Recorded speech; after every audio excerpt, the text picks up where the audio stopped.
হলুদ যদি খাঁটি হয় অ্যাসিডে কোনোদিন কালার কাটাতে পারবে না, আর হলুদ যদি খাঁটি না হয় তাহলে অ্যাসিডে কালার কেটে যাবে।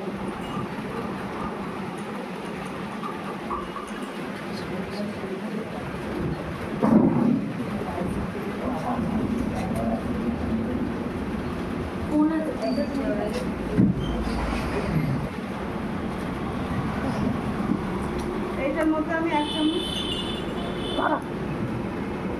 অ্যাসিড দিয়ে দিচ্ছি আস্তে আস্তে।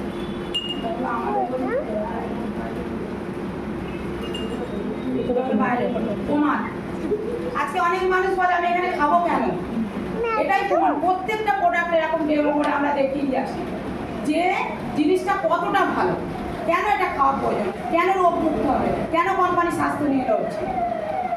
তাহলে আজকে বাইরের হলুদের কালার কি হবে?